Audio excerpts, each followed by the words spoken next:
Hello and welcome to the Wellness Connection podcast with Fiona Kane. I'm your host, Fiona Kane.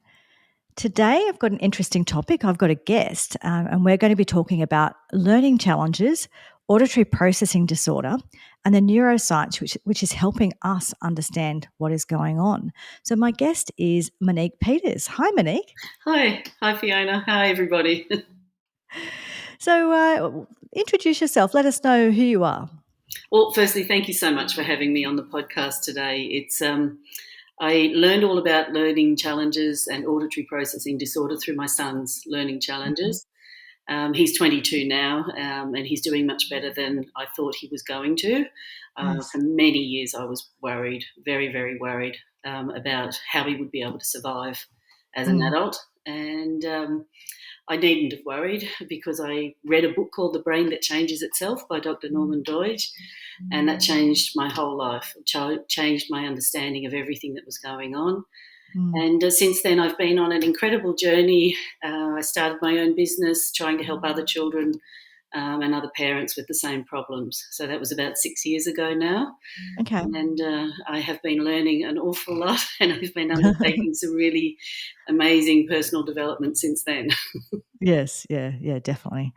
Yeah, so it's been a 6-year journey for you.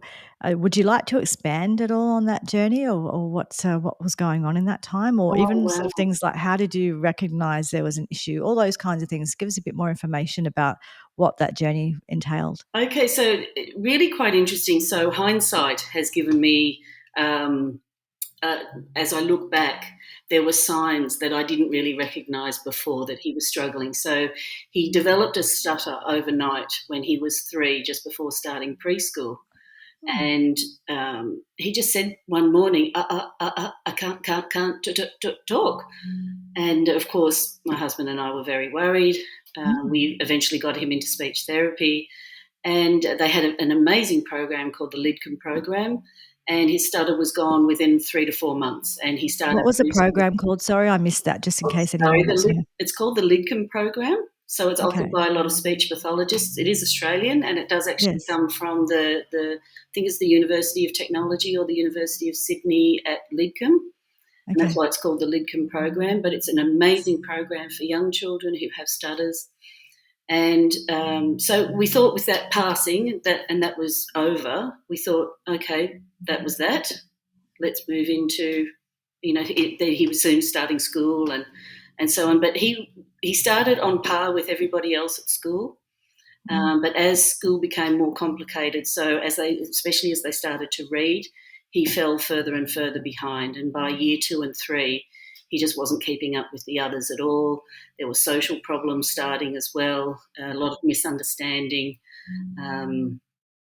Just a really crazy time for him, very confusing for him, and for me too, because I wasn't sure how we could help him. He had an assessment and he had markers for autism and ADHD, but not enough for a diagnosis. And in those days, it was before NDIS, so he couldn't get any help at school. Without a diagnosis, he wasn't allowed to have any help at school, which was really For those listening in Australia, the NDIS is our National Disability insurance scheme. Insurance Scheme. So that's only been around for the last few years, and that is very useful for people dealing with these issues. So just I thought I'd insert that because not everyone who listens or watches is in Australia. So that's just our version of an insurance scheme for these issues. Thank you, Fiona. Yes, because that we didn't have that back then, and in the school he wasn't getting the help and support that I thought he needed. So he was by that stage writing things out of sequence. He couldn't kind of sequence a story properly. He really wasn't Okay. understanding much of what was going on at all. Yes. And I was trying so hard. Like we had him in speech therapy. I gave him behavioural optometry. There were all sorts of things that we were doing. I would see a integrative medicine doctor, and he took him off gluten, dairy. We were taking digestive enzymes and all sorts of things, but nothing really seemed to be. Everything was helping in a small way, but Yes. there was nothing that was really happening. And then when I read the book, The Brain That Changes Itself, I read about Dr. Michael Merzenich. I read about auditory processing disorder, And most excitingly about the neuroscience, that is understanding how the brain learns and how we can actually overcome many learning challenges, and many other brain injury challenges and all sorts of things as well. And it just really opened up my eyes to what was going on. There was a program in the book. It was called Fast ForWord, and I got that program from my son. There was a company in Australia that I could buy it from. So she was a speech therapist, so a speech Yes. pathologist, and oh my goodness, his speech pattern normalised. So it's kind of hard to explain. He had a funny way of speaking. It was kind of like his own way of speaking, um, different inflections and different emphasis on different things. That Yeah. wasn't quite within the normal pattern. It was kind of cute, but it was kind of losing that cuteness as well as he was heading towards Yeah. high school. Yeah, it's cute when they're little, but as they get older, that could be really, really challenging for That's them. right. Yeah. And Mm. then with the social challenges getting worse and worse, like, so he was just constantly being bullied by this stage. Um, he was having a terrible time at school. He was trying to find, he was a good kid, and he was quite compliant and everything, and would go to school.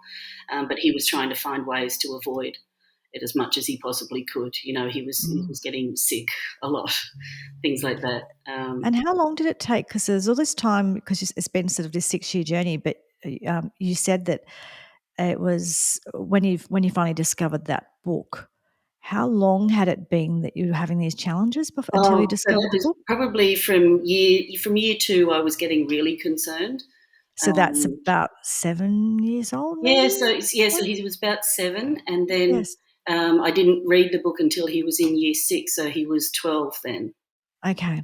All right. So So it took quite a it was a while. long So all time. those other things you were exploring along the way, it took quite a while before you found this book that changed everything. Yeah, and I was losing sleep every night because I was worrying, what can I do? And I was constantly Googling.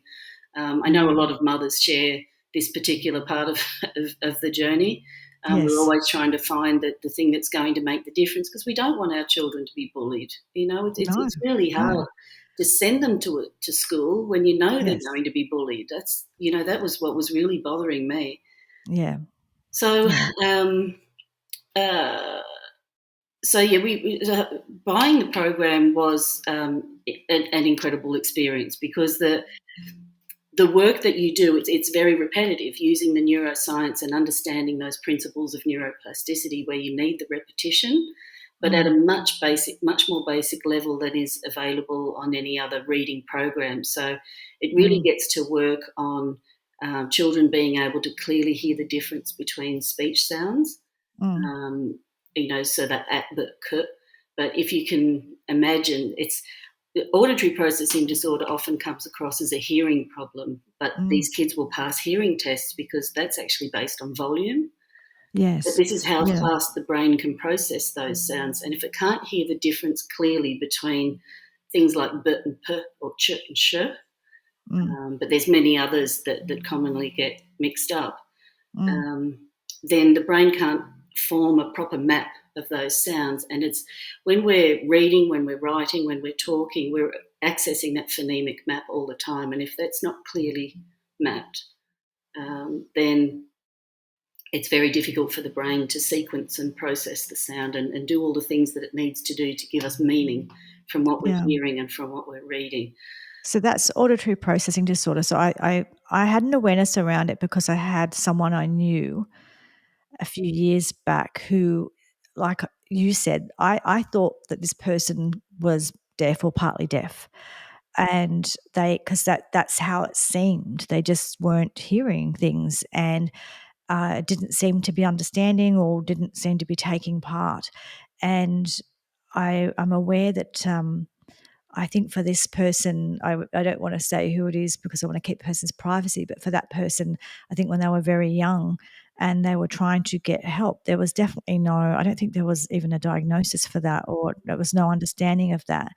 And so, as you were just explaining then, it's not so much whether you can hear, but it's whether or not your brain can comprehend or understand it, or like you said, understand those certain sounds. Well, it's hearing the difference between the little phonemes.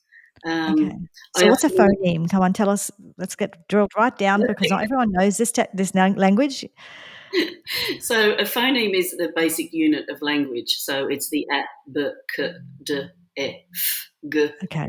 And this is why with the science of reading now, we're actually returning in reading instruction in schools to phonetics. We're bringing Yes. that back, that whole Why we ever thing. stopped that. Don't even get me started on that. That's ridiculous. But anyway, at least we're going back there. That's good. Broad for a little while there. Yes. Well, well-intentioned because we wanted to make the reading very exciting for the children, and the phonetics, going through the phonetics is quite boring, but our brain actually does need to have that experience and that repetition to build up that clear phonemic map. Okay. Yeah. Yeah. So Auditory processing disorder, the people can't tell the difference between those sounds. not clearly, and it's on a spectrum itself. So you can have it severe and not so severe. I've worked out from my son's journey that I have it to a degree. So, but I never realised it. So I may be on a bit of a spectrum as well with dyslexia because neurodiversity. It's all part of the same group of things that are in that milieu of things going on. Yes. But I have trouble with my left and right, but I never had any learning challenges. So, Okay. there's varying degrees of all of this. But yeah, it's just interesting when you realise how hard the brain is actually working to create meaning, both from what we're hearing and reading. Yes. There's an awful lot going on. So, and that phonemic map really needs to be clear before you can start matching letters to sounds, which is that decoding process of reading. So when children can't hear the difference clearly between a sound, and I hear it with some of the students that I work with now, they're saying "e" instead of "I." So they're repeating what they're hearing. They're hearing "it," but the sound is "e." Yes. So this Fast ForWord program gives them a lot of repetition at hearing those differences clearly and making those clear distinctions between them. So someone with auditory processing disorder are the ones that will say hospital instead of hospital, or ask instead of ask, because that's the sequencing side of things. They're just things are getting out of sequence there somewhere. Okay. And so if I just had a question on the tip of my tongue. What was it? What I wanted to know is so with the auditory processing disorder, with that practice that you were just talking about, practicing those sounds, is that building new neural pathways? Is that what it does? Is that what you're trying to do? It's building more connections. Yeah. Which is with pathways, auditory processing, so with children who are struggling to read, many will struggle at first. So everybody needs varying degrees of repetition to get over those little hurdles. Reading, we have to remember, is a very recent thing, evolutionary speaking. Yeah.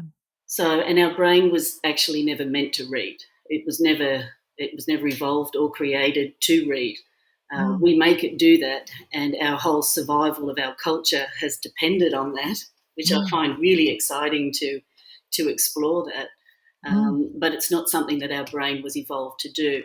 And the fact that it does is neuroplasticity at work, really. I mean, every day our brain is building connections and things to help us become more efficient at the things we are repeating. Because when we're repeating something, that's how we tell our brain, this is important, we need to get good at this. So let's repeat this. Let's build those connections to make it more efficient in your brain. And we always see that process as grace. So if, for example, you're watching a child learning how to play piano, and at first their elbows might be up and their fingers in the wrong place. Sometimes their face even, got all sorts of contortions and all sorts of things. That's because the neural network is not refined yet. And through the process of practice, it learns to refine all that. So we see it as grace. And it's the same with language. We become more eloquent with language as we practice it more and more. Yeah. Okay. Yeah. So that's so when I talk about neural pathways, I will tell you the way I explain it, and you can tell me if you've got a different way of explaining it, because I think everyone just learns their way of explaining it to people. But when I talk about neural pathways, I always talk about the difference between, say, when a baby is born and when a giraffe is born.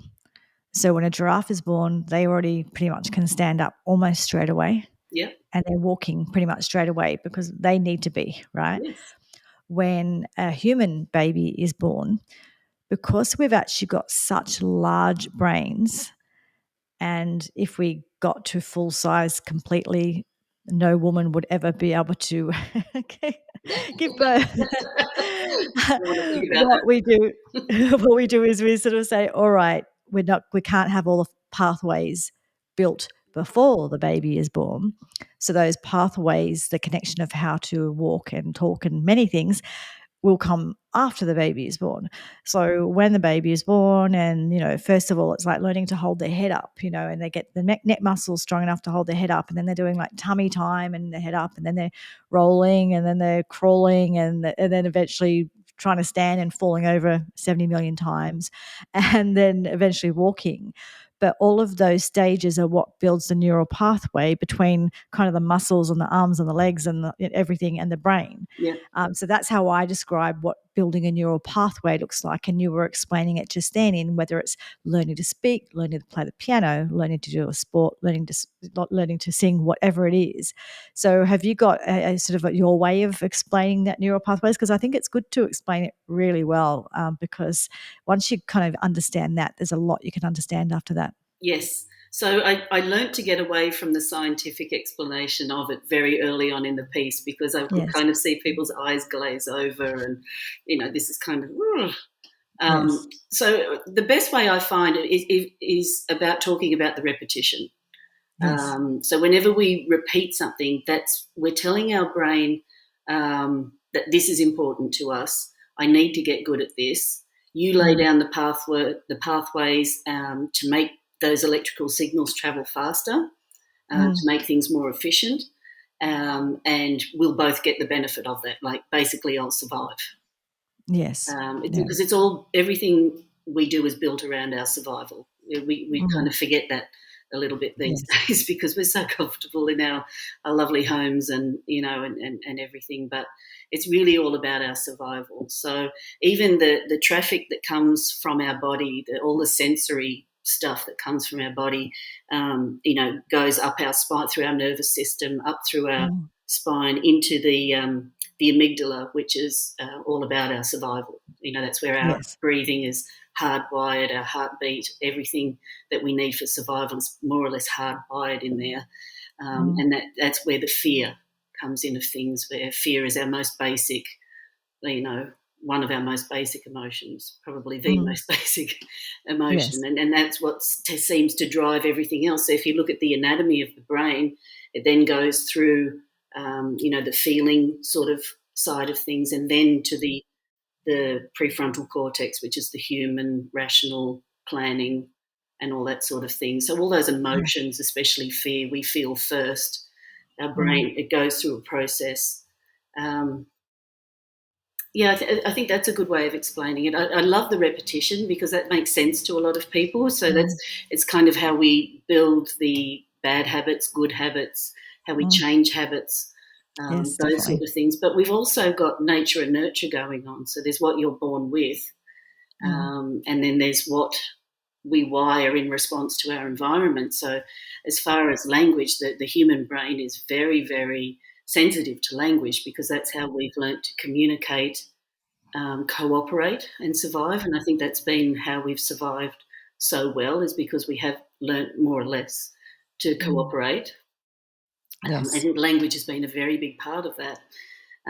But my brain is kind of, for example, half wired in Dutch and half wired in English. Well, probably more towards the English side, but I've got some Dutch there, because my family is Dutch and I listened to Dutch as a child. And so do you think in English, or do you think I in think Dutch? in English. Yes, I do think in English. I've got a Greek friend who grew up in Australia, but she thinks in Greek. There you go.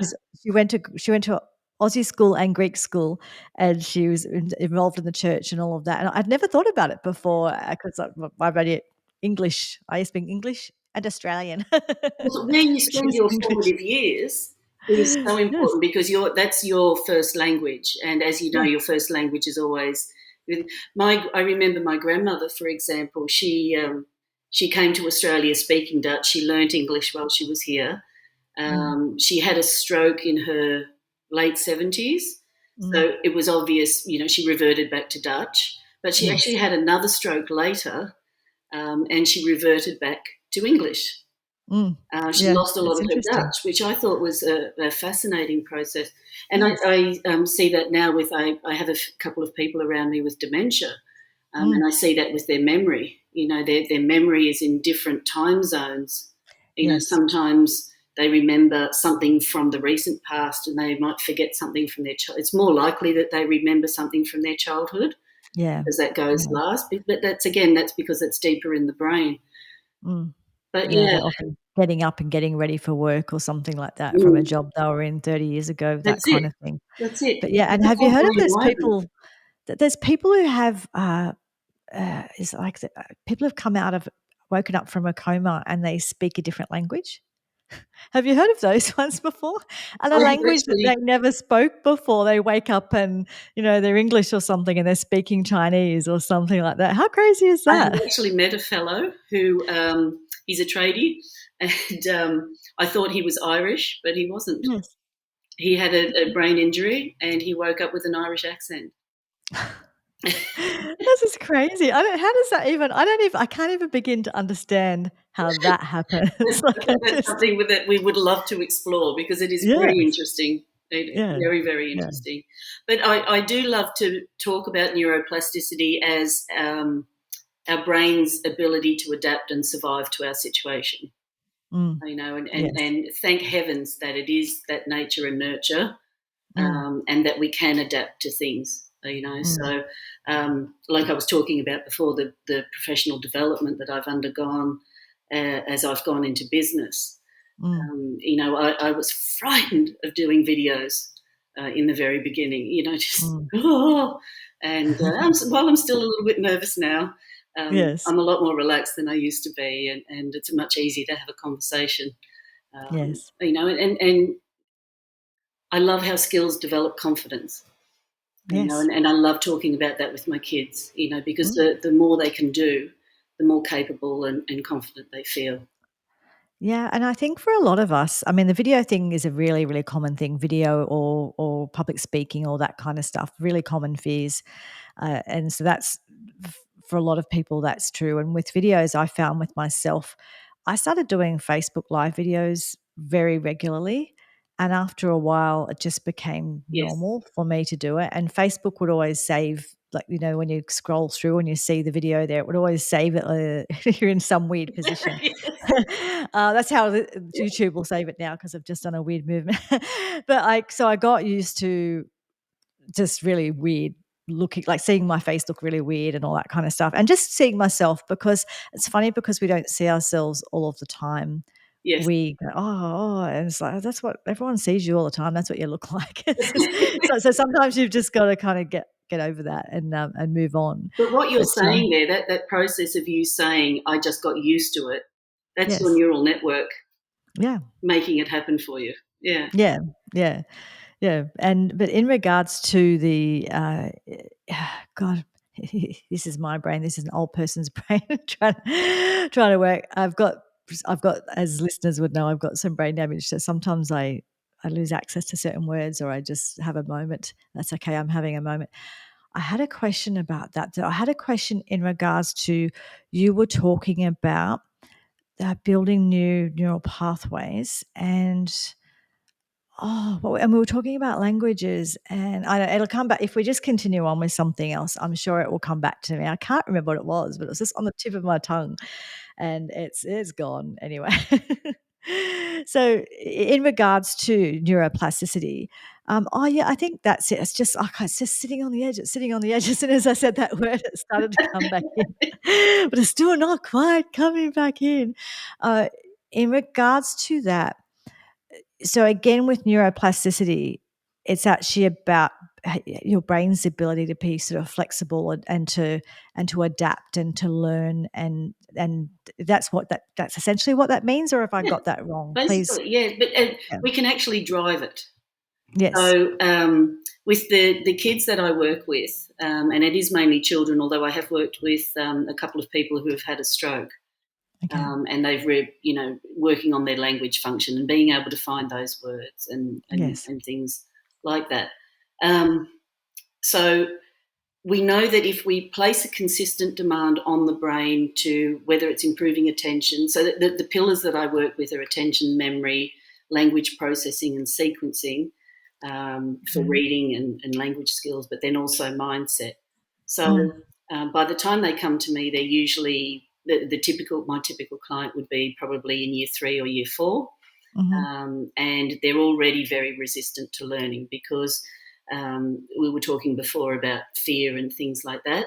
When they're sitting in a classroom and they're not reading as well as they want to be, as well as the other children, they soon shut down, and they're just trying to protect themselves from a painful experience. They're not lazy, they're not this, they're not that.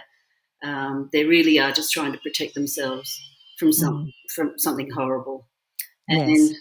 And so while the program that I do puts a demand on their attention, their memory, their language processing skills, and their mindset, you have to start from where they're at, and you have to build that. And because they're used to saying something to themselves like, I can't do this, I don't want to do this, I hate this, changing that language is a big part of things. So what I like to do is growth mindset coaching. So where we start to say, instead of I can't do that, we change that to I can't do it yet. Yes, yeah. My listeners would be very familiar with that. I talk a lot about language on this, and absolutely that. All of the can't, won't, don't, whatever, that language is not helpful at all. No. And it's not about lying. It's not saying, "Oh, I'm really great at something," when No. I'm not, because that your brain won't believe that. But you've got to leave a door open, and the door open is yet. Yes, and it's Or a I haven't beautiful. done it before. However, It's an absolutely beautiful word, and it's when you think about it, your thoughts are also wiring your brain. oh, So if yes. you're saying I can't, you're actually wiring a physical structure in your brain to make that a reality, because your brain won't process just what's good. Your neural pathways won't build just what's good. You Yes. actually are in control of that. So you are the one that wires your brain with your thoughts. And if you choose Yes. negative thoughts, then you're wiring a negative thought brain. Yes. I see it with nutrition all of the time. Mm. So I'll have someone who tried peas when they were 4 years old. Yeah. They're 65 now, and they've never tried peas again. And they say things like, "I don't eat vegetables." Like, that's a very broad category. There's not one single vegetable that you might like or that you could eat, and it's kind of, once they've decided that that's not a thing, they literally, it's like closing down a big shutter Yeah. in their brain, and Yeah. their brain just no longer entertains it, That's right. because it's like That's right. done, finished, gone. Yeah. And so again, I sort of say to people, maybe you've never found a vegetable you like. So you can say, I've never found a vegetable I like. Never know, I might one day. At least that's somewhat open, but they've kind of got it jammed closed. It's like, Well, I mean, I and don't. belief system comes into that as well. Yeah. So my beautiful father, he's 91, and he refuses to eat something as beautiful as pumpkin soup because Yes. pumpkins were chicken food for him when they were children. Oh, okay. I suppose you've got to, I mean, when you look at cultures and stuff like that, I was listening to a podcast this morning, and they were talking about how, like when you go to Asia, they eat dogs and they eat bugs and they eat cockroaches, they eat tarantulas. I think when I was in Vietnam, they're eating tarantulas and cockroaches. So I suppose it is a cultural thing too, that we have different things in our mind that we see as food or not food or whatever. Well, But well, again, if I can bring it back down to that brain plasticity, as we're growing up in our culture, we are told all the time that this is not just how we do this, but the process in our brain is saying, this is what's familiar. This is where you survive. This is what's yes, familiar. You will always want to come back to this because this is yes, what has been wired in. and this is what's Yes. familiar.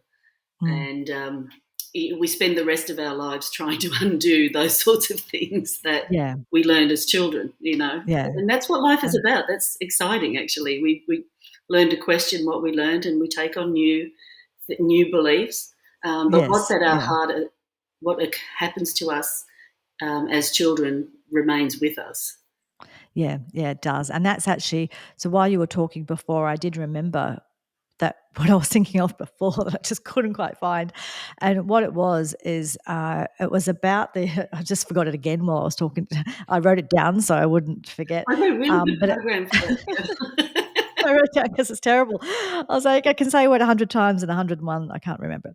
But it was actually about failure, right? So a lot of what we were just talking about for the last few minutes is actually about that fear of failure.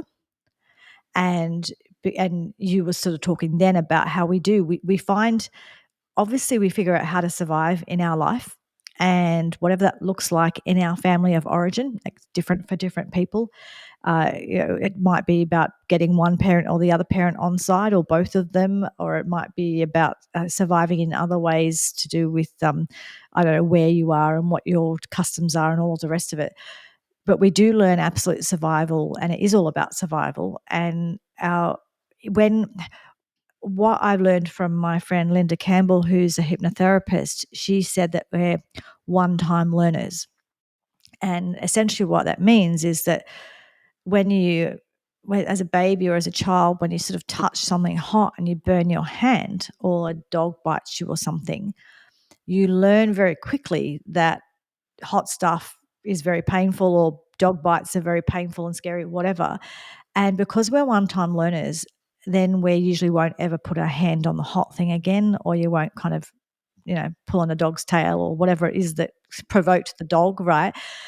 So the good thing is we're one time learners, and that is why we survive. The bad thing is we're one time learners.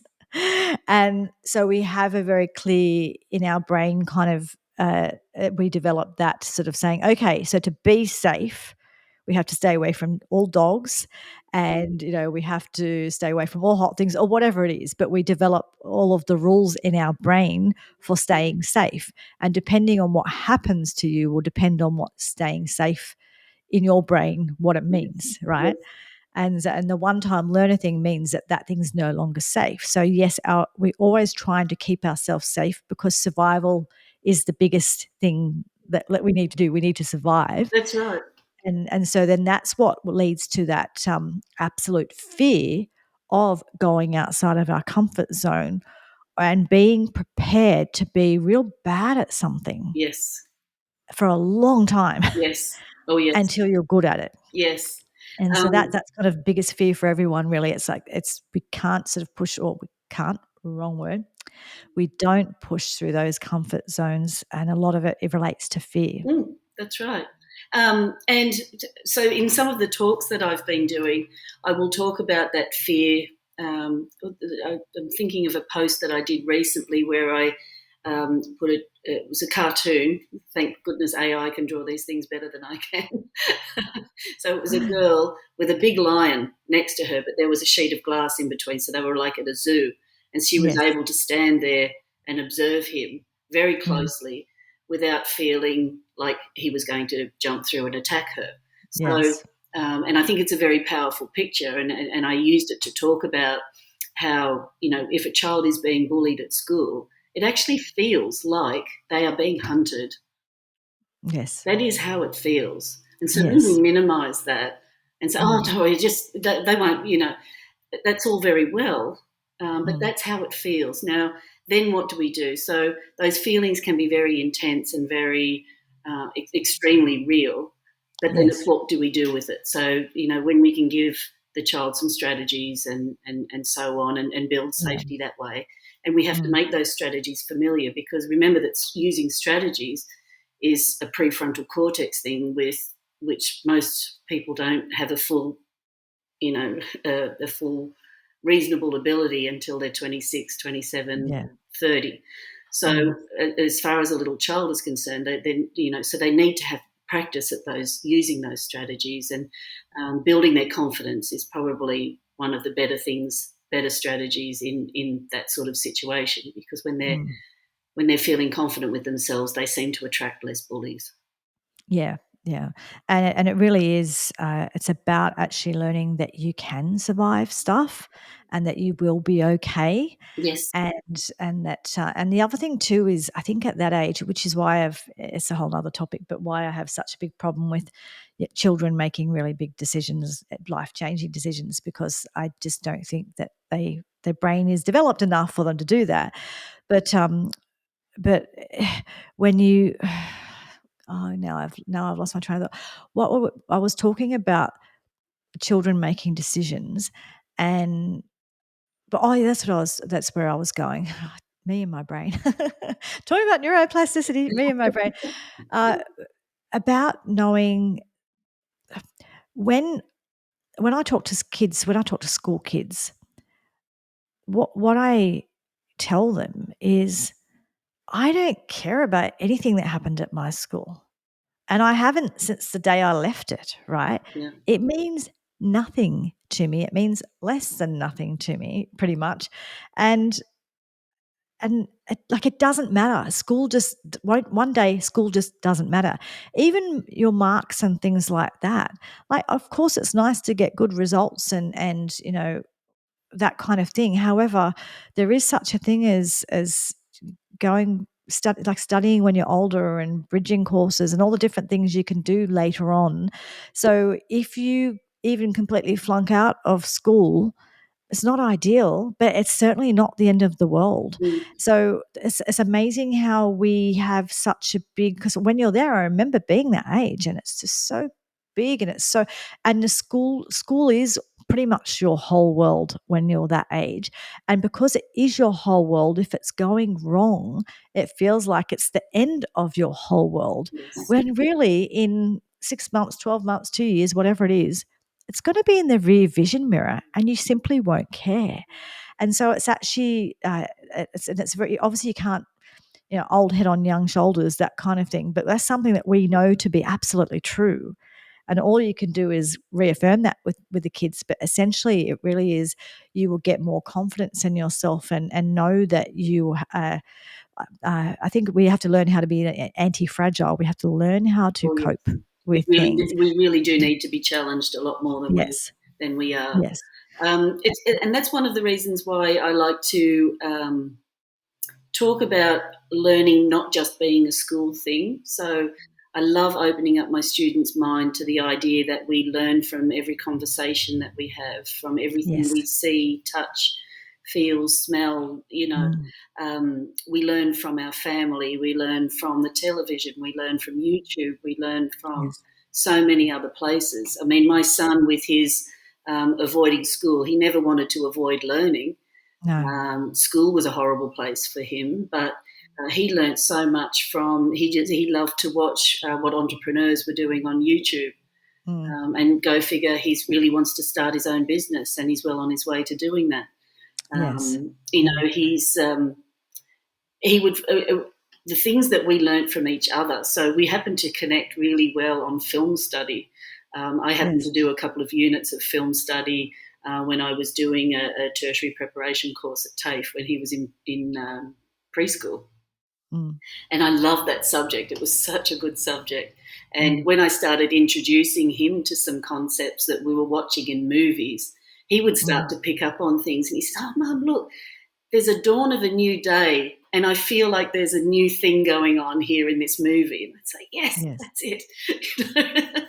um, Yes. there's so much to learn. I was only talking the other day with a friend of mine going into a nursing home, and I have very, very fond memories. My mother worked in a nursing home back when it was an unqualified thing to do, but she happened to be a very kind person, and she loved looking after the older people.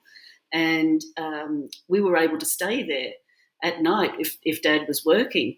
And I remember having wonderful conversations with old people. I remember Mrs. Bennell and I remember Mrs. Watt. And Mrs. Watt used to have butterscotch lollies for us. And, and I remember learning so much. And I was never afraid of old people because I had that lovely experience. So the idea of older people became familiar to me. So it Yes. wasn't a scary thing seeing, their skin or, or how they were suffering, Yes, I remember when I was little, my great grandmother lived with Wow. us. And I just remember, because I remember I was about 3 or 4, and I remember looking at her skin, and she would have been in the mid-80s, and I just couldn't believe it. I just thought it was the craziest thing I'd ever seen. Yeah. But she was still alive for a few years when I was first born, and Oh, then I lived with my grandmother for most of my young life. So, yes, I had the advantage of being around older people as well. yes, And I think it's actually really important, and maybe there's a few things in our society. So when you're talking about this, I'm kind of thinking of a few things that are really causing more of this struggle now. And I think one of them is that many of us, so many homes now, both parents need to work. And look, I'm not saying wrong, right, should or shouldn't work, any of that. That's a whole other topic. However, it is different now because many people have to work and they don't get to spend as much time with the kids, maybe. And I know that when I was younger, I had my extended family. So I had, aunties and uncles and cousins and grandmas and that kind of thing. And they're all really important because they all play different roles. They all have, something different to offer. And then if you add to that the level of now that so many families don't connect with each other and they spend all their time on their devices separately, and not that devices don't have, obviously, there's a lot of educational things and things that devices can be used for that are really beneficial. However, being curious and talking to lots of different people, I don't think you can replace that. that's right. And Mm. it's that can be really deep. So remember when COVID came along, Yes. and everyone was battling over toilet rolls and all that sort of Mm. thing. And my father looked at me and he wasn't stressed at all. And I must admit I was a little bit stressed because I was trying to get some groceries together for him so that he'd be well stocked for a while. Yes. And he looked at me and said, "What is everybody so worried about?" And it was because his childhood experience was being in an internment camp. Yes. He was in Indonesia. He was a Dutch colonial. And Mhm. by the time the Second World War came along, he was probably 6 years old. And he's in an internment camp, which is something like a concentration camp. But, Wow. he was imprisoned and it had a terrible few years there. Mm. Lost everything that was familiar to him because it then became Indonesia, so the Dutch really weren't welcome there anymore, Mm. and they weren't really altogether fully welcome in Holland either because they looked a bit different than the normal Dutch people, and so my dad has been through a lot. Mm. Um, and many of these Dutch colonials ended up in Australia and New Zealand and Canada and England, Mm. America. A lot of his family went to America. Mm. But yeah, Yes. he was, and I also grew up listening. So my mum comes from Holland, and Mm. they just had bombs going off in their neighbourhood during their childhood. Churches were Yes. blowing up here and there, and so Mm. on. And I grew up listening to those stories, Mm. but their stories were not about the tragedy of it all, because they Mm. were all kids. It was about, oh, we remember when we found this um, piece of equipment in this bomb thing, and then they would all laugh, and Yes. so there was a resilience that came with that as well, with listening Yeah. to those stories, and I feel very privileged now that I'm old enough to understand Mm. how good it was to hear that sort of stuff, and that they survived, Yes. and that they stayed together, and they still loved one another through Yes. this stuff. Yeah, and actually I think it might have been Dr. Phil talking about this the other day. I listened to so many podcasts, I can't remember which one, but he was actually saying that it's important for if a lot, because so many of us are not connected maybe to parents or grandparents or whatever over time, or we're not talking to them. we're not hearing those stories. And it's actually really important. So for us to understand that we can survive, Yes. it's important for us to hear other survival stories from people in our family Yes. to know that, okay, I come from a family of survivors, because I am quite sure if you spoke to pretty much everyone about their family, wherever they've come from, I don't think there's anyone who's gone through unscathed. The last 150 years have been, lots happened. And so anyone who's descended from anyone over that time, or even before that, but all of our descendants essentially, they all had their own challenges and their challenging times. And so I think that, again, having these stories and connecting with the older generation is really important for that learning that, oh, actually, I come from a whole bunch of survivors, and the human race survive, and we've adapted and come up with lots of things over the years. And I know that there's many times, even in our lifetimes, because we're of similar age, I think there's many times in our lifetimes that, we thought this is going to be it. There's going to be a nuclear bomb or this or that, and we're still here.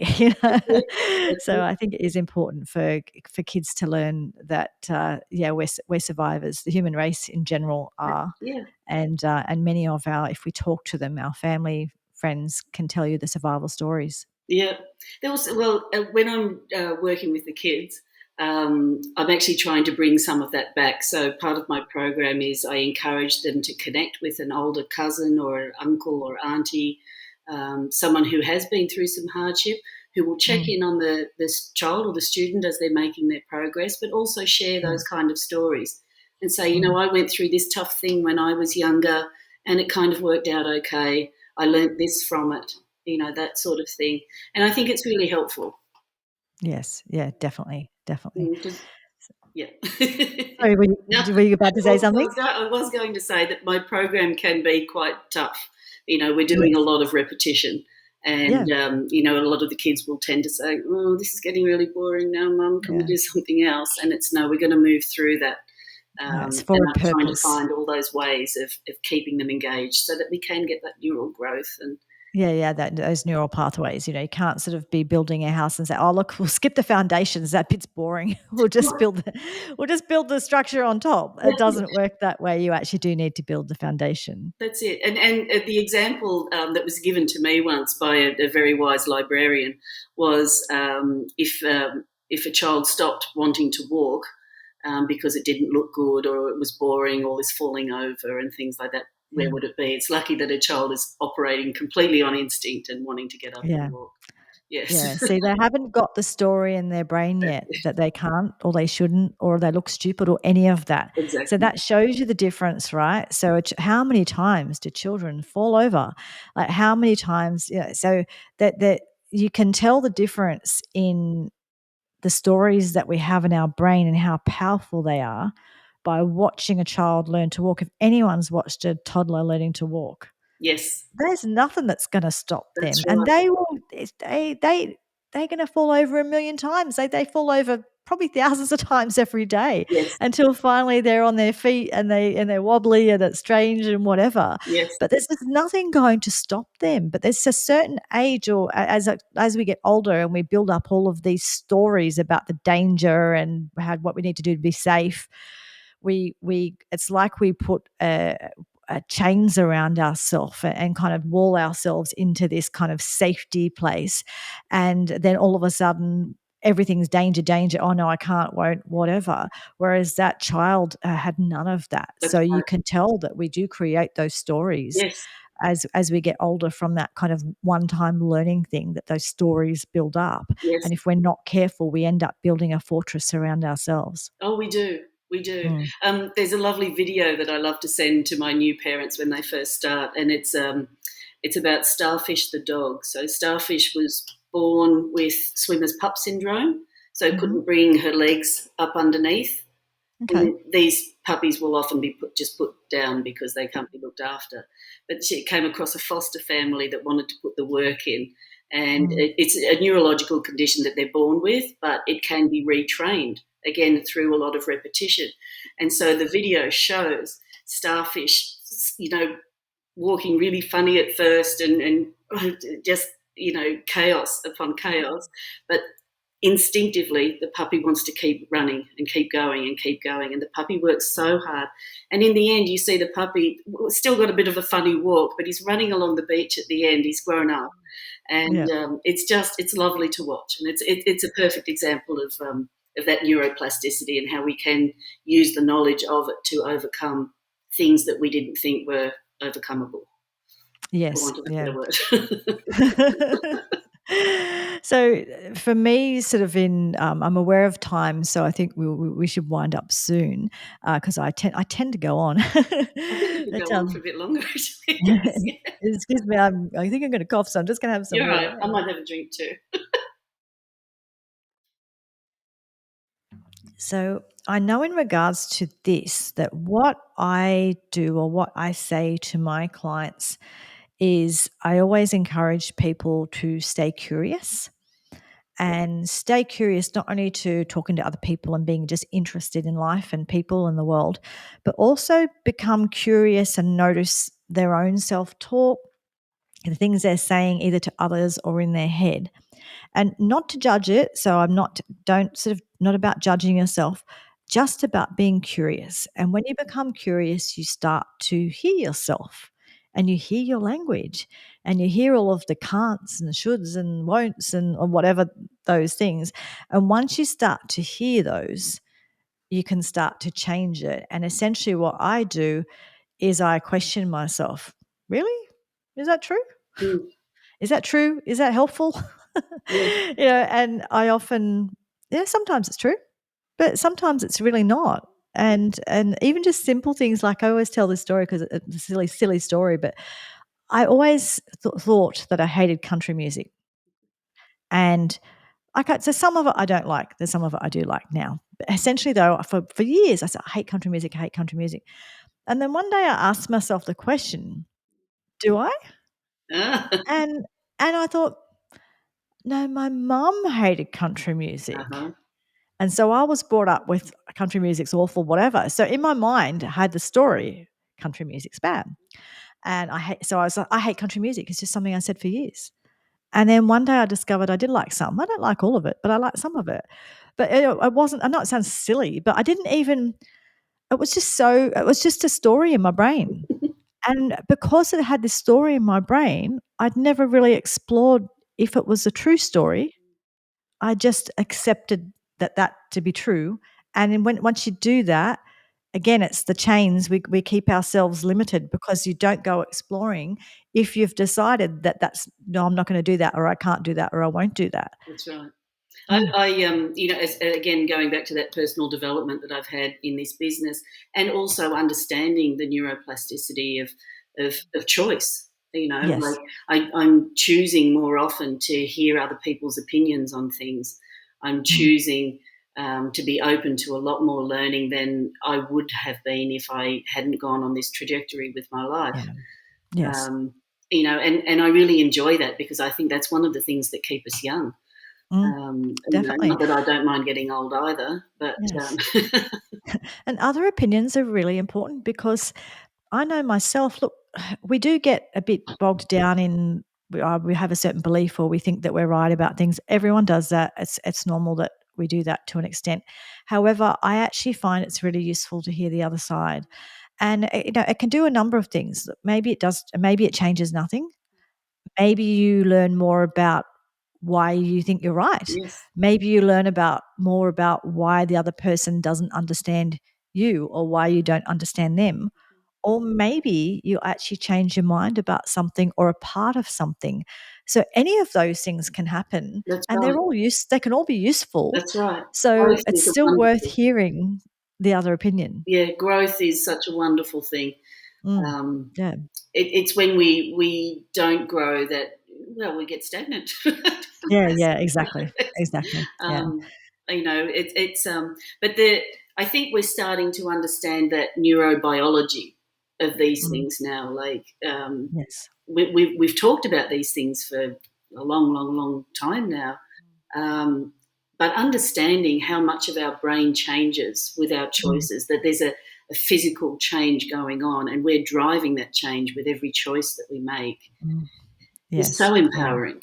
You know, And I think too, one thing that's worth mentioning that I thought of before and then it dropped out of my brain, it came back, is the importance of reading to your children, like from birth, pretty much reading to them every day and talking to them, because when you or even like you was talking about watching movies and talking about movies and that kind of thing, or whether it's going to look at art or something, whatever it is, but when you read books to your children, they're going to ask questions, and it gives you the opportunity to talk about morals and ethics and all of those kind of important stories, Yeah. so that they might seem like a stupid thing reading whatever the book is, but there's actually often lots of opportunities within a book to discuss moral dilemmas And and not those just kinds of things. opportunities, there is also, you are wiring their brain for learning later. Yes, And yes, I know of a lot of children now that are starting school without ever having heard a nursery rhyme, yes, and they're missing out on that amazing alliteration that yes, developed that phonemic map I was talking about before, yeah, yeah. which is All really those quite neural sad. Yeah. pathways, Mm. all the opportunity, all those neural pathways, so many of them happen from 0 to 5. Yes. Yes. 0 to 5 is where it's happening. So those children need to be, and you just need to be talking to them all of the time. Yep. And that's just, and it's exhausting. That's how it is. But it literally is, So now we're going to make some breakfast. Oh no, let's go and we'll just put the garbage out first, or let's go and feed the dog, or whatever. But it's that talking constantly to that child Mm. that teaches them language, That's right. and it And also it's that teaches baby them. talk is also very important, that Yes, repeating and using the higher pitch, and that all yes, that's so good for their nervous system. It relaxes them, it makes them feel yes. safe. They know they're safe, and then it's like the facial expressions, and then even when they, it's really fun when they're really small, when they first start sitting at a table with adults, and the adults are talking, and they mimic the sounds because they want to be part. They're not really saying any words, but they go. Well, that's actually mirror neurons at work there. Yes, And yeah, exactly. that's a very So big part of how we learn to survive.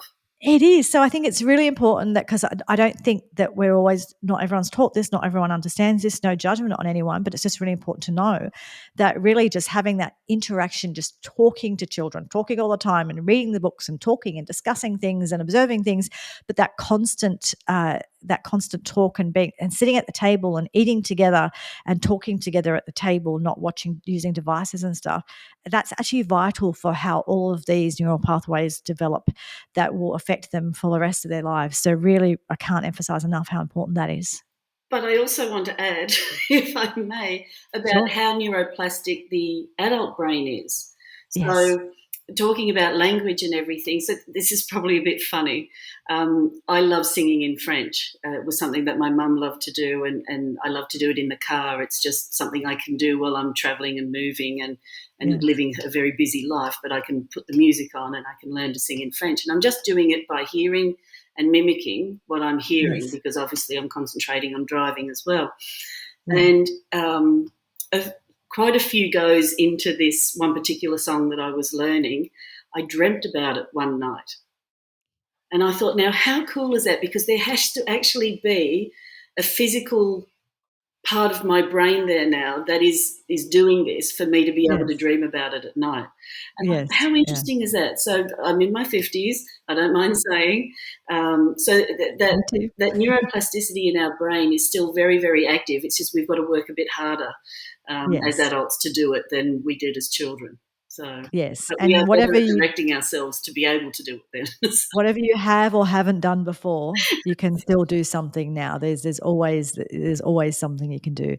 So is there anything, before I wind up, is there anything in particular that you feel like that you haven't said that's really important for this conversation? Thank you, thank you. So it's probably the reason why I decided to do all this, and that was because I know that there are so many children sitting in classrooms out there. They're as confused as my son was. Mm, They don't know what's going on. They don't know why. They don't understand. They don't know why reading is so difficult for them. mm, Please get in touch with me. There is something we can do about it. With my program, you don't need a diagnosis, you don't need assessments, you don't need anything like that. It's just basically your decision to jump on and keep going. You probably need 3 to 6 months to mm. see good results. Yes, it does take Yes. work. And that will keep them, that will build them up while they're waiting for a diagnosis anyway. So it That's won't interfere in any way. It will just get them on the right path and get them moving That's right. You forward often find that by the until they. time therapy does start, they get benefits from it quicker. Yes, yes. So they don't need to wait for the diagnosis to start doing something about these neural pathways. That's right. That's Yeah. right. So for the kids out there, my heart breaks when I think of the children out there that are, because you don't know what choices they're making later in life because of this. Yes, yeah, yeah. Well, being able to communicate well and, think things through and critically think and all of those things, they're all really important. And I think those neural pathways and those language skills are a huge part of that, aren't they? They are big. Mm. So I will put all of your links and things in the show notes, but is there a particular website or somewhere that you would like to send people to? Yes, just www.learnaerobics.com.au and have a read. And there's a form there that you can fill out and book some time and chat with me. Okay. Ask me anything. I love talking. As do I, which is why if we're not careful, we'll do a We could. 2-hour episode. So thank you so much for Monique. It was for today, Monique. It was really interesting talking about this. So thanks for coming on today. Thank you so much for having me. All the best, everybody. And for those of you at home, can you please remember to like, subscribe, share? Remember that we're on YouTube and Rumble if you want to watch this video, or you can just listen on all of the usual places. But please tell people about this podcast so more people will learn about of these valuable things that I get to learn from my guests. It's the first guest I've had in a while, so it is really good to have someone to chat to and to learn something new. So thanks again, and I will see you all next week. Thanks, everyone. Bye. Bye.